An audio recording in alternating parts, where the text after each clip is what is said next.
Now I go with modulation. ठीक है,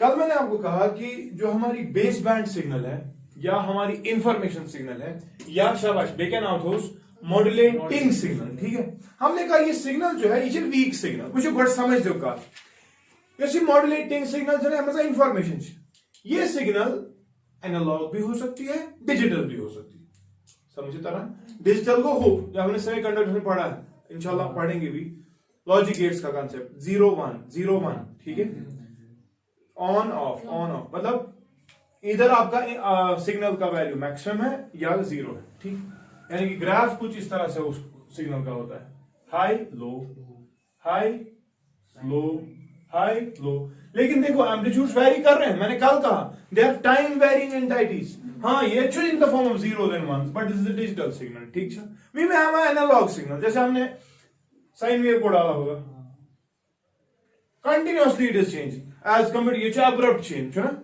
ये जो continuous change, this is an analogue signal, this is digital, लेकिन दोनों सिग्नल्स में इंफॉर्मेशन है मगर दोनों सिग्नल्स कमजोर है, क्या है? अब कमजोर होने की वजह से मैंने आपको कहा you have to provide some carrier, your साथ कैरी है कर थ्रू लार्ज डिस्टेंस, ठीक है, तो हम क्या करते हैं वी गो फॉर मॉड्यूलेशन, तो मॉड्यूलेशन की डेफिनेशन हम कल मैंने समझाया था ना, मैंने आपको कहा कि बेस बैंड सिग्नल जो है इसको हम कैरियर सिग्नल जोड़ देते हैं, ठीक, और अगर हम कैरियर सिग्नल में या तो कैरियर सिग्नल के फेज में या कैरियर सिग्नल के शाबाश एम्पलीट्यूड में या उसकी फ्रीक्वेंसी में चेंजेस लाएंगे as per the changes in base band signal, तो जो हमारी सिग्नल आउटपुट आएगा that will be a modulated signal, ठीक है कि नहीं, पढ़ा कि नहीं? अब आपने एम्पलीट्यूड में चेंज लाई, आपने फेज में चेंज लाई, क्या आपने फ्रीक्वेंसी में चेंज लाई, उस हिसाब से आपकी फ्रीक्वेंसी मॉड्यूलेशन होगी, एम्पलीट्यूड मॉड्यूलेशन होगी, फेज मॉड्यूलेशन, ठीक है, तो डेफिनेशन लिखिए पहले आप मॉड्यूलेशन की, modulation is defined as the process, modulation is defined as the process where any one of the three modulation is defined as the process where any one of the three characters of the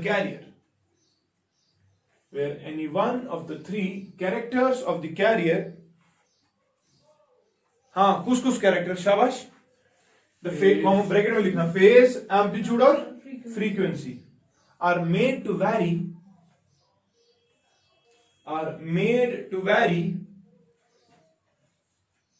in accordance with the instantaneous variation in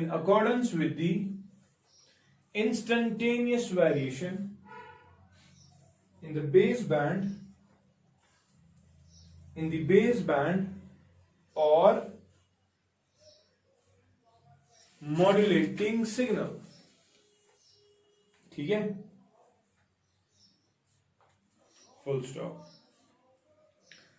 If the amplitude is made to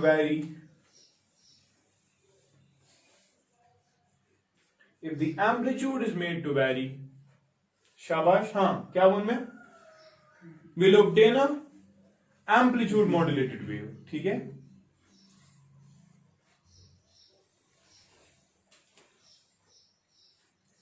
and similarly frequency modulated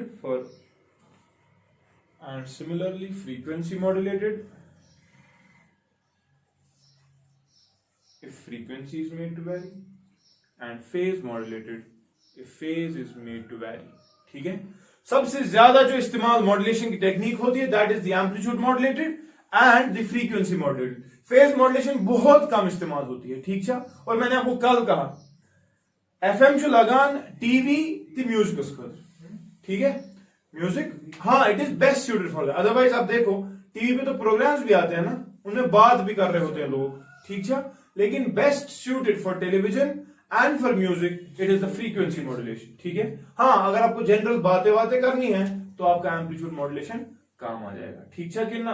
phase modulation बहुत कम इस्तेमाल होती है, ठीक है, rather बवान इस्तेमाल होती ही नहीं कहीं कहीं, ठीक है।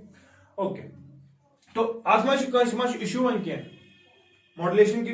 लेकिन अब सवाल यह है, ठीक है आपने सर कहा कि कमजोर थी हमारी बात तो हमने इसको जोड़ दिया, लेकिन क्या कोई और रीजन है जिसकी बुनियाद पर आप बोल सकते हो कि इस मॉड्यूलेशन की इंपॉर्टेंस क्या है? ठीक है, मेरी बात करने का अंदाज शायद मैं कह रहा हूं मेरी साउंड एनर्जी कमजोर एनर्जी थी, उसके पास ज्यादा एनर्जी नहीं थी, उसके पास एक टेंडेंसी नहीं थी कि that will travel large distances, ठीक है। लेकिन लार्ज डिस्टेंस कवर कराने के बगैर भी क्या कोई रीजन है जिस रीजन की बुनियाद पे आप बोल सकते हैं कि आपको मॉड्यूलेशन की जरूरत पड़ेगी? And I am telling you, out of the 3 components हमने क्या क्या कल पढ़ा था, ट्रांसमीटर, रिसीवर, चैनल, इन सब चीजों में जो सबसे ज्यादा इंपॉर्टेंट चीज है, प्रोसेस है, that is the process of modulation. It is the most important thing that you have to be very much careful of, because अगर ये नहीं हो रहा है, रिसीवर करना रिसीव तो कैसे तो तम वाद ही नहीं सो सिग्नल, ठीक है ना। तो you need to be very careful regarding that, ठीक है। अब we'll go with the needs for modulation, and the first reason for the modulation to take place, or in order to have modulation, is the height of antenna.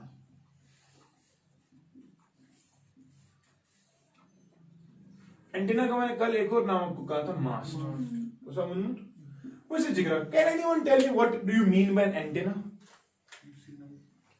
शाबाश। जो signal पकड़ता है, जो क्या है?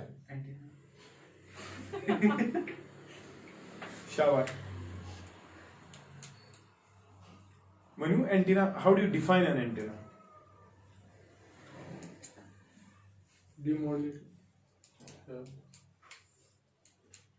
शाबाश।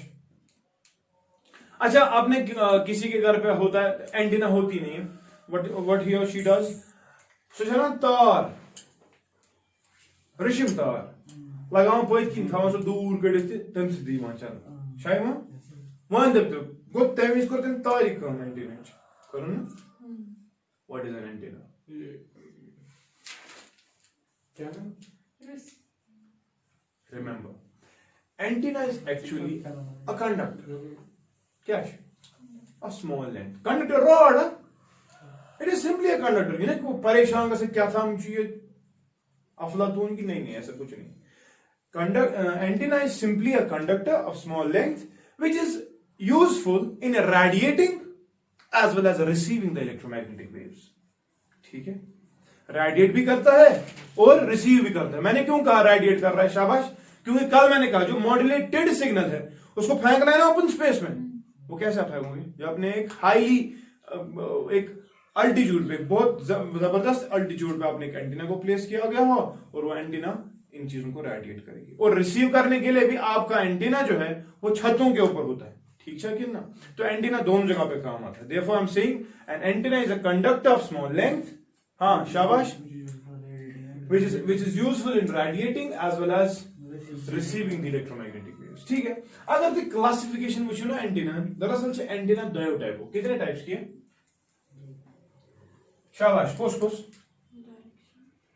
हाँ, remember we have got 2 types of antenna. One is the dipole antenna and then we have the dish antenna, ठीक है। dipole antenna का ना, this is an omnidirectional, क्या है? omnidirectional मतलब आपने देखा होगा रेडियो की जो एंटीना होती है, सोचिए रॉड खसा डाइपोल स्थित होना, ठीक है, ऊपर उठता है, कहीं से भी आप लगा दो सिग्नल तो उसमें आ जाएगा ना, तात्पर्य कहां पर्टिकुलर डायरेक्शन नहीं, ठीक है। It is an omnidirectional dipole antenna, ठीक। But we have the dish antenna as well. Remember पहली चीज, दिस इज यूनिडायरेक्शनल, ठीक है। एंड अगर तो डायरेक्शन और गए हो सिग्नल की, ठीक है। और आपने देखा होगा, अगर आपने डिश एंटीना को अच्छे से किसी ने नोटिस किया होगा कि ऊपर से आसान इसमें लगे था रॉड, ये कंडक्टर और कुछ नहीं, पकड़ने के लिए किसको, बुझ समझना। ये जो है ना, ये it acts as a concave mirror. जब आपने इस डिश एंटीना को किसी पर्टिकुलर डायरेक्शन में रखा ना, समझना मेरी बात, ऑप्टिक्स में काम आएगा। जब सिग्नल्स इस पे आएंगी, you should not concave, it will converge, it's a converging mirror, it will converge all the electromagnetic waves to a focus. You must already so rod to the zed thermos, ये एक focus है। तो क्या होता है फिर यहाँ पर एक लगा होता है एक चीज, यार क्या बना, हाँ इसको बोलते हैं हॉर्न फीड। क्या बना, ठीक है। अगर तुम कुछ जाए तो लगम डिश सह तमिस वन LNB, क्या बोलता है LNB था show. What is this LNB? It is nothing but a low noise box. क्या शो, लो नॉइज बॉक्स। इसमें कुछ होता नहीं है, देखो समझना मेरी बात, ये नहीं हॉर्न फीड, इसमें लगा होता है एक पॉइंट आकाश तार जुड़ित, सो तार सा बोन पत लगे सेट टॉप बॉक्सेस, समझना मेरी बात। वहां से सिग्नल क्या से आ गया, इलेक्ट्रोमैग्नेटिक वेव, तो एमिशन रिसीव कर, कोरोना रिसीव, मगर ये हॉर्न फीड या LNB जिसको हम लो नॉइज बॉक्स भी कहते हैं, ये इस सिग्नल को कन्वर्ट करता है इस शक्ल में ताकि अब ट्रैवल कर सके थ्रू द वायर। समझ गए? LNB इस पे पर्टिकुलर फ्रीक्वेंसी, मुझे अपनी LNB की फ्रीक्वेंसी क्या सेट करनी पड़ेगी, ठीक है। ये बड़ा इंपॉर्टेंट, अगर आप देखोगे ना, खोलोगे ना उसका ढक्कन, तजुन की एक पिन पॉइंट होता है और कुछ नहीं, ठीक है। हाँ, मगर सबसे महंगी चीज यही होती है। बाकी हर घर बने प्लास्टिक को बना, हार्डली मैटर्स, ठीक है। लेकिन ये बॉक्स जो है बड़ा इंपॉर्टेंट है, अगर और को काम नहीं करेगा, ठीक है। तो हॉर्न फीड इसको कहते हैं। और डिश एंटेना याद हाईली डायरेक्शन, अगर डायरेक्शन देखो फॉर एग्जांपल जो हमारे घर पे है अपारियम लगाई तथ डायरेक्शन टुवर्ड्स किबला, अगर कबल उकुन युकुन को तरह फिक्र कबल डोलमुत शोटस, ठीक है, तो सह इंपॉर्टेंट। अलबत्ता हॉयस टडस का यहाँ पे लगी होती है, तथ डायरेक्शन टुवर्ड्स ये कुछ साइड को पता, किबला के ऑपोजिट कौन सा साइड होता है? ईस्ट होता है? नहीं, वेस्ट होता है। किबला ईस्ट से नहीं होता, किबला ईस्ट से। अफू खुदा, सूरज जहां से चढ़ता है वहां से होता है, अच्छा उल्टा हो गया। सूरज जहां से चढ़ता है ना उसको, हाँ ताकि तप हुई वेस्ट की तरफ पाकिस्तान वाली डिश को डायरेक्शन, जो ये टाटा स्काई वगैरह है ये कप ईस्ट की, तो मतलब डायरेक्शन सुनती हिंदुस्तानी चैनल होती वहां की, पाकिस्तानी चैनल वहां की, ठीक है। अच्छा ये गई, this is general classification of antennas. लेकिन we have got one more classification which is based on the height of antenna, ठीक है।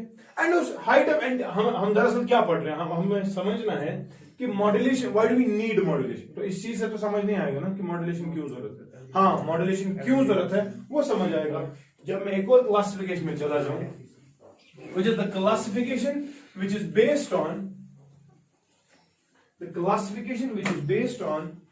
the height of the antenna. We have got again two types of antennas. One is the Hertz antenna, and we have one more, the Marconi antenna. ठीक है? Hertz antenna की अगर मैं बात करूं, it is sometimes also called as half wave antenna. कैसे बना? और क्या कहते हैं इसको? half wave. और मार्कोनी की अगर बात करें तो it is known as quarter wave antenna, ठीक है। ठीक है, मतलब वो क्वार्टर वेव तो हाफ वेव समझ लो। The height of the antenna, as per given by Hertz, height of the antenna as per, it is actually equal to required height, इच्छा सम बराबर half of the wavelength it will propagate. कोई particular electromagnetic wave चलेगी ना, antenna size छक गई, तो उस wavelength का हाफ, उतनी हाइट होनी चाहिए आपकी एंटीना की। This is as per Hertz. लेकिन मार्कोनी बना क्वार्टर वेव एंटीना, मार्कोनी बना the height of the antenna as पर Marconi it is equal to जो वेवलेंथ उसको प्रोपोगेट करनी होगी डिवाइड बाय 4, ठीक है। अब आप समझ लीजिए, अगर ह्यूमन बींग्स के रेंज की बात करें, आज क्या आसान प्रोपोगेट करूं पन्नी का से वीडियो भी बात करेंगे, लेकिन बात तो वही है ना, हमारी फ्रीक्वेंसी का रेंज होगा। तो हमारी फ्रीक्वेंसी का रेंज क्या है शाबाश? It is between the range of frequencies, it is between 20 to 20,000 hertz. H hertz कितना? इतना ही परसेवेबल है ना? समझ रहे हो कि नहीं? तो अगर मैं एक मिनिमम वेवलेंथ होगी जो प्रोपोगेट होगी और एक मैक्सिमम वेवलेंथ होगी जो प्रोपोगेट होगी, this is the minimum frequency, यहां पर वेवलेंथ मैक्सिमम आएगी, और यहां पर फ्रीक्वेंसी मैक्सिमम है जो हम कर सकते हैं परसीव, लेकिन यहां पर वेवलेंथ मिनिमम आएगी। हम दोनों वेवलेंथ देखेंगे, मैक्सिमम वेवलेंथ पूछो, मिनिमम वेव, फिर उसके हिसाब से हम हाइट ऑफ एंटीना चेक करेंगे। ठीक है, तो इस जो हाइट क्या है, ठीक, जरा ये करो जल्दी।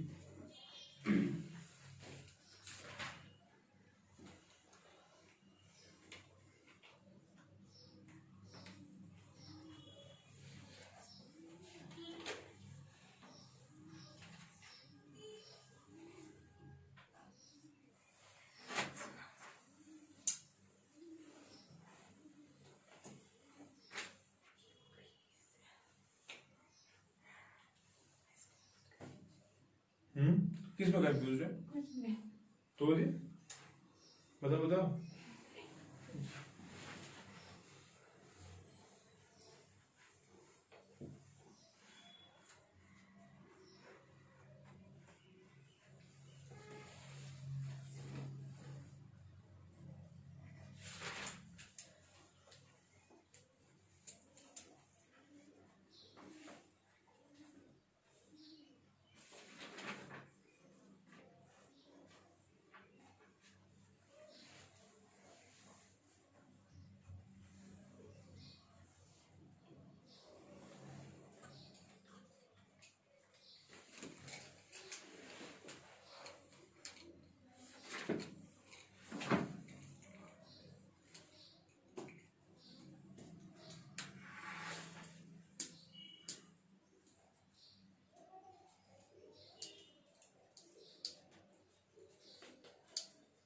गोई वो समझ गया।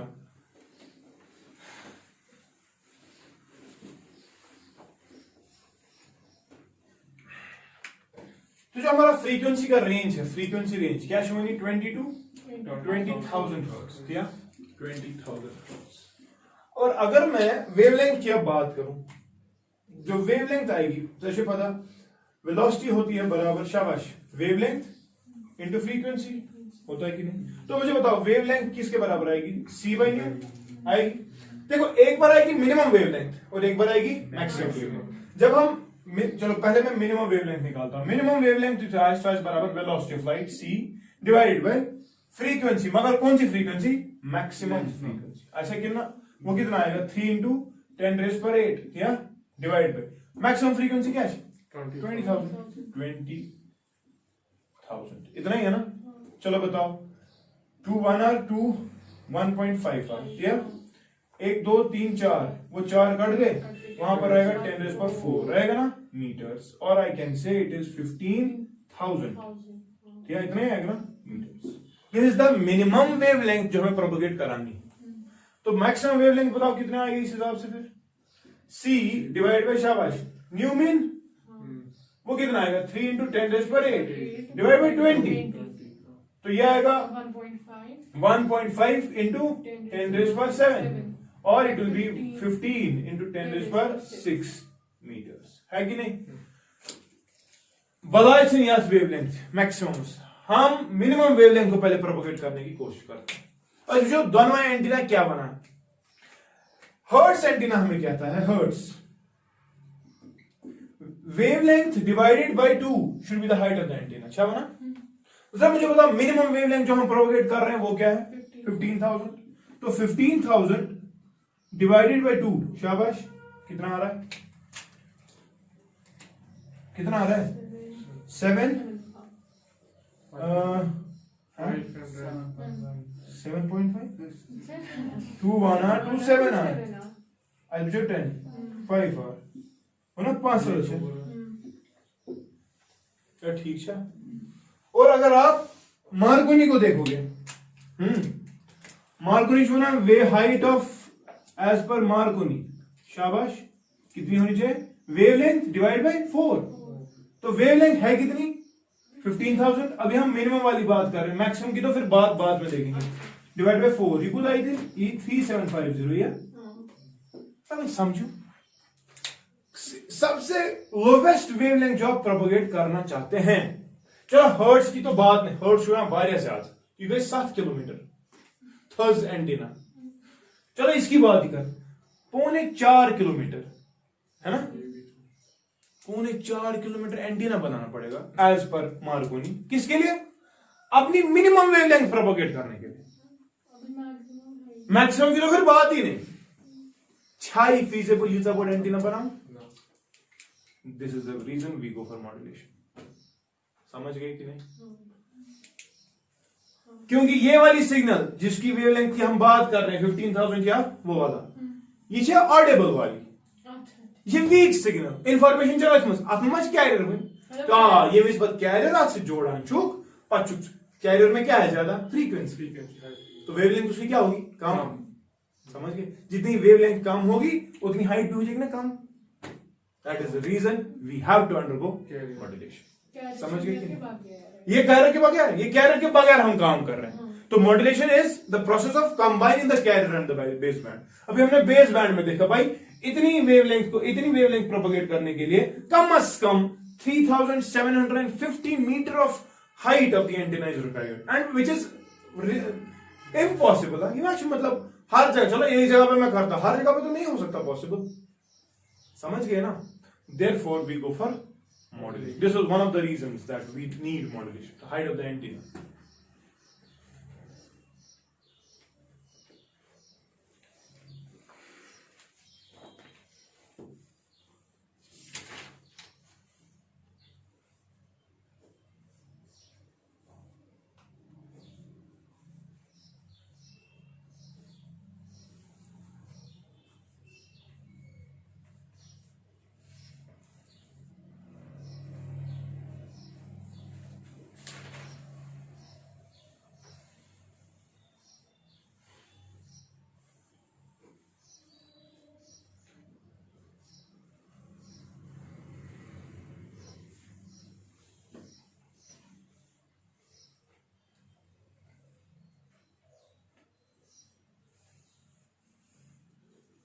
ठीक है, हो गया।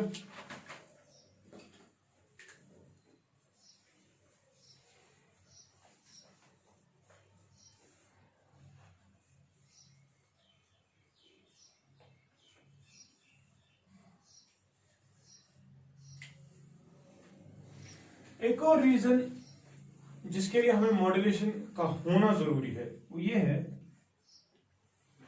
दैट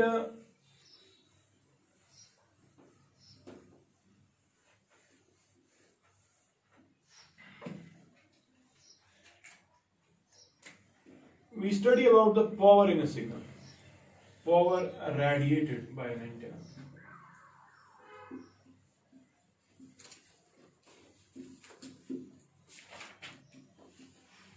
Now, antenna की बात करें, हमने देखा that the power radiated by the antenna, Chhathi, it has been found that the power radiated by the antenna, it is directly proportional to the frequency square. ठीक है? And it is inversely proportional to the size of the antenna squared. ठीक है या ठीक ठाक कितना? हमें क्या चाहिए? आप चाहते हैं कि आपकी सिग्नल जो है वो बहुत दूर तक चली जाए, तो आप बताएं उसके पास ताकत ज्यादा होनी चाहिए कि कम? ज्यादा। इसका मतलब you want the power to be radiated more. ठीक है, लेकिन मुझे आप बताओ, अगर आप पावर ज्यादा चाहते हैं आपकी फ्रीक्वेंसी क्या होनी चाहिए? ज्यादा। क्या फ्रीक्वेंसी डायरेक्ट प्रोपोर्शनलिटी है, मगर जो आप और मैं बात कर रहे हैं आज जो रेंज 20 to 20,000 ये छुट होता कैरियर की तो होती है फिर लाखों में फ्रीक्वेंसी। ऑब्वियस सी बात है, वहां पर एनर्जी बहुत ज्यादा होगी, वहां पर पावर बहुत ज्यादा हो। ठीक है, देयरफॉर हम चाहते हैं कि ये फ्रीक्वेंसी बहुत ज्यादा हो। इस फ्रीक्वेंसी को बढ़ाने के लिए आपके पास फ्रीक्वेंसी ऑफ कैरियर ज्यादा है, ना कि बेस बैंड की फ्रीक्वेंसी ज्यादा है। ठीक है कि नहीं? तो इस चीज के लिए मॉड्यूलेशन करनी पड़ेगी। और अगर आप साइज के एतबार से देखें, जितना आपका साइज ज्यादा होगा एंटीना का, उतना पावर रेडिएटेड क्या होगा? कम। ताकि इतने दूर नहीं चलेगी। समझ गए कि नहीं? अभी हमने देखा, हम चाहते साइज बहुत आगे था एंटेना का, है वही ना 3750 मीटर्स, ठीक, मगर वो तो बहुत ज्यादा है ना, तो पावर एडेड क्या है, कम, उसकी प्रोपगेशन क्या होगी, कम, ठीक है कि नहीं। इसीलिए हम चाहते हैं कि ये साइज एंटीना क्या है दिशा से लाकर, और एंटीना को छोटा करने के लिए मॉड्यूलेशन, समझ गए कि नहीं। देयरफॉर आज आपने देखा होगा आपके एंटीना छोटे ही होते हैं, लाख तो रॉड ठीक है, एज कंपेयर टू पहले जमाने में, क्योंकि तब मॉड्यूलेशन का उतना वो इंटेंस फील नहीं था, कंसेप्ट नहीं था, ठीक है। So this is one of the reasons again जिसके which compels us to go for modulation, ठीक है। Third reason used for modulation to take place is the interference of the various signals. क्या? Interference between signals. सीधी सी बात है, अगर हम modulation नहीं करेंगे, हमने कैरियर अलॉट नहीं की, तो आपकी बात, मेरी बात, सब बातें एक ही फ्रीक्वेंसी पे है ना, करीब करीब। जो रिसीवर होगा, it will be very difficult for him to distinguish between the various signals, ऐसा क्यों ना। And in order to make that thing clear कि भाई नहीं, ये ईशो अलग, देखो दो चैनल्स हैं, उनने मॉड्यूलेशन नहीं की, दोनों ने सेम गाना प्ले किया, एक ही बंदे का, एक ही चैनल से नहीं समझ आएगा। So in order to distinguish between the two, you definitely need modulation, and otherwise it will be interference, there will be constructive or destructive जो भी होगा, लेकिन interference होगी, superposition guys, जिसकी वजह से फिर it will be indistinguishable, इंसान उसका noise create पर सुना ना, बजाय सारी मत कर दो, एक बंदा बात कर, है कि नहीं, क्यों, क्योंकि तब भी वही हो रहा होता है ना, इंटरफेरेंस। तो ओवरऑल उस इंटरफेरेंस को खत्म करने के लिए व्हाट वी नीड मॉड्यूलेशन, समझ गए कि नहीं, ठीक है। So these are 3 important reasons जिस चीज के लिए आप बोलते हैं कि हमारा मॉड्यूलेशन जो है, it is a very important process during the propagation of our information signals, ठीक है। करिए जल्दी।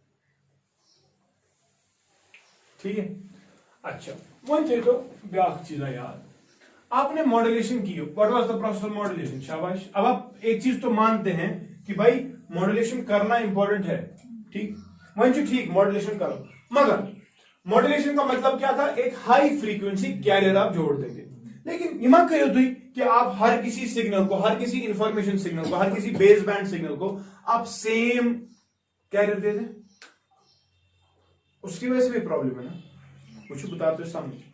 हमारे पास से फॉर एग्जांपल कोई सिग्नल है, इंफॉर्मेशन सिग्नल है, एंड मैं उस इंफॉर्मेशन सिग्नल को एक कैरियर प्रोवाइड कर रहा हूं 1 मेगाहर्ट्ज, ठीक है, प्रोवाइड।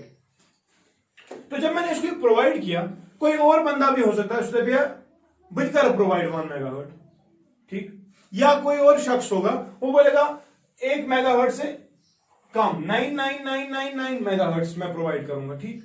तो देयर आर स्टिल पॉसिबिलिटीज कि आपका ओवरलैपिंग अभी भी हो सकता है, ठीक है ना।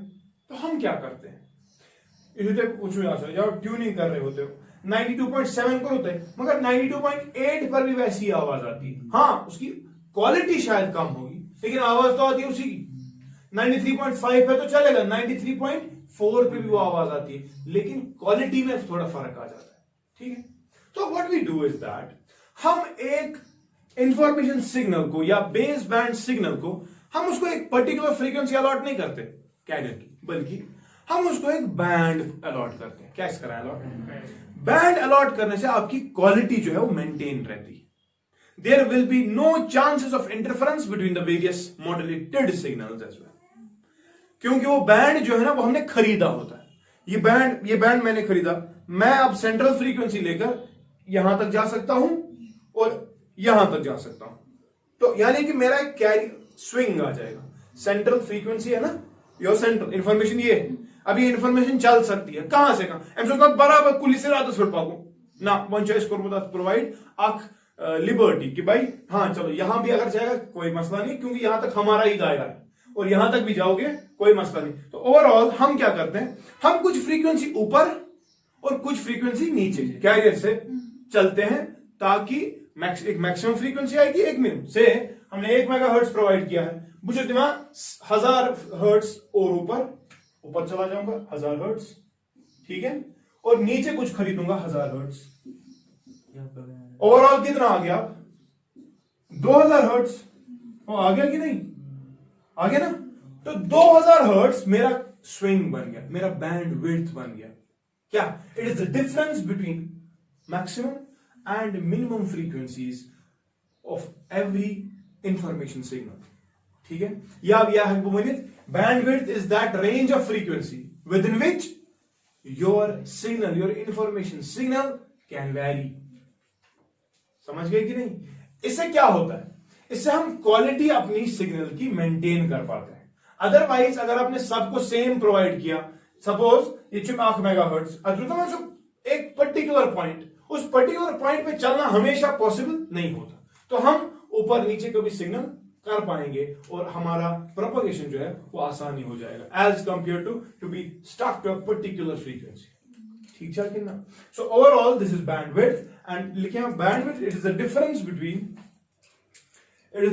Between maximum and minimum frequencies, it is the difference between maximum and minimum frequency in the range of each signal,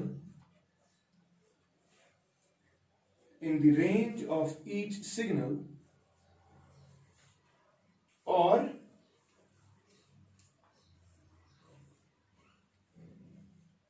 it is the range of frequencies,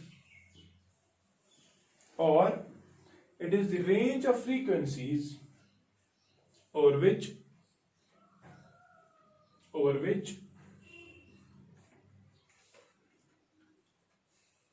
the frequency of the baseband signal can vary.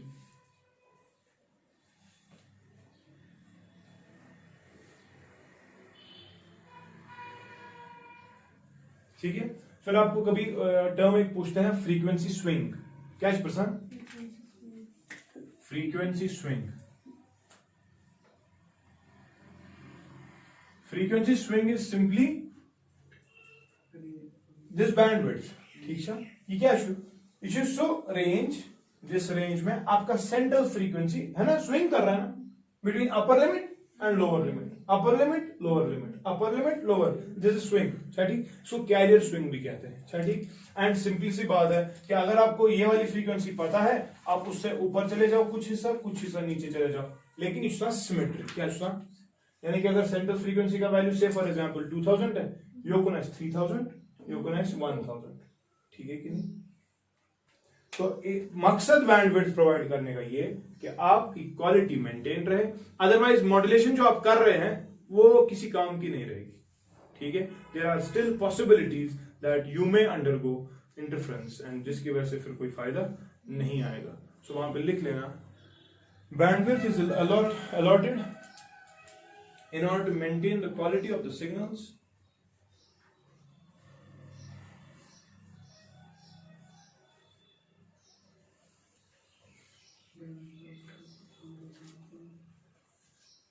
bandwidth is allotted in order to maintain the quality of the signal। अच्छा ये मुझे बताओ, अगर अब हम bandwidth provide करना चाहते हैं, क्या ये पॉसिबल था हमारी नेचुरल फ्रीक्वेंसीज में? मेन रेंज अच्छी 40 हर्ट्ज टू 50 हर्ट्ज, 40 टू 30, ऐसा नहीं होता। तो that is why we go for modulation. Modulation जब आपने हाई कैरियर फ्रीक्वेंसी, जब आपके पास इतना रेंज है, देखो अगर मैं कहूं 1 और 2, उनके बीच में कोई नंबर है, रखना अगर से नंबर चीज फाइंड करूं तेल क्या अंदर आसूंगा, आपको नंबर लाइन पे जाना पड़ेगा ना, नंबर लाइन पे फिर देखना पड़ेगा डेसिमल, फिर आपको लगता है स्पेस इज वारी, समझ गए ना। So that is why we have to provide modulation at very high frequencies. एमी help modulation is low frequency पे करित, तो जब आप हाई फ्रीक्वेंसीज पे करेंगे तेम इज हेल्प से रेंज, जब आपको फ्रैक्शंस सिमिलर फ्रैक्शंस निकालने होते थे बचपन में, तो उसमें इनमें से वारियासी आसान काटें बिटवीन टू नंबर, तो उसमें बड़े नंबर से मल्टीप्लाई करते थे ना, कभी कभी हमें जब 4 5 होता 10 से मल्टीप्लाई, लेकिन जब 50 जरूरत है तो 100 से मल्टीप्लाई करते थे, हमें गैप आ जाती थी ज्यादा और हमें लगता था हम बहुत फासले पे हैं अभी, समझ गए ना। सो दैट इज व्हाई हम यहां पर भी देखते हैं आपकी मॉड्यूलेशन हमेशा हाई फ्रीक्वेंसीज पे होनी चाहिए, न कि लो फ्रीक्वेंसीज पे, ठीक है। हाँ, हाई फ्रीक्वेंसीज पे होकर ही आप एक पर्टिकुलर बैंडविड्थ प्रोवाइड कर सकते हैं, ठीक है। कल मैंने आपको बैंडविड्थ की बात की, मैं वो होता ही टेलीविजन की अगर मैं बात करूं, इसकी जो बैंडविड्थ है दैट इज नियरली 6 मेगाहर्ट्ज, कहा था ना मैंने, क्या रहा था, मैंने कहा था जो इंफॉर्मेशन एक टीवी कैपेसिटी चल सकती है टीवी चैनल में, that is nearly 27 into 10⁶ bits पर सेकंड, ठीक है कि नहीं। टेलीफोन लाइन की अगर मैं बात करूं, शाबाश, टेलीफोन लाइन में टोटल में 28,000 बिट्स पर सेकंड था, और अगर आप देखोगे फ्रीक्वेंसीज क्या है, बैंडविड्थ क्या है पास, इट वाज 4 किलोहर्ट्ज हो सके ना। वो वन थे यार ये बैंडविड्थ है ना, ये डिटरमाइन करा जाने चैनल हंस क्या कैपेसिटी, एक विड्थ चलानी है आपको, रास्ता उसके लिए पहले डिफाइन होना चाहिए ना। तो टेलीफोन लाइन अगर पकनावन छे, there is a law called as Shannon Hartley law,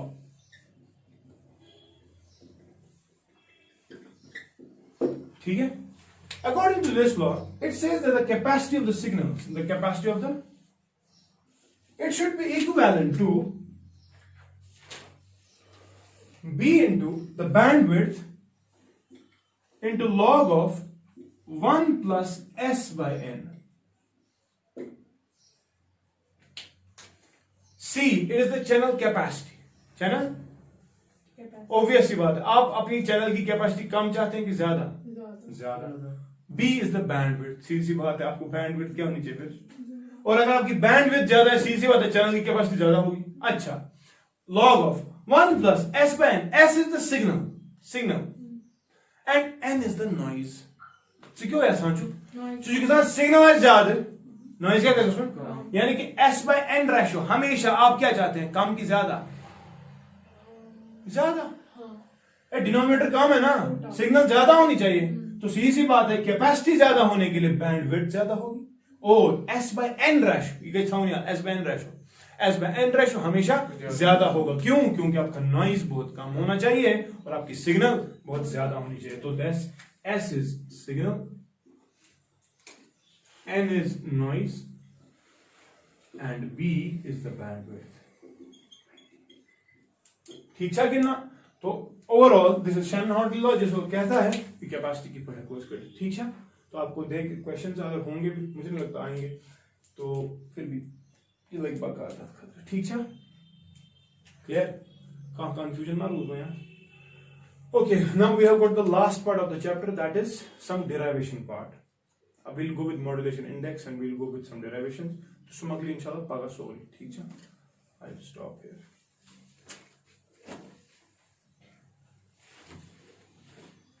Press the button दबाओ।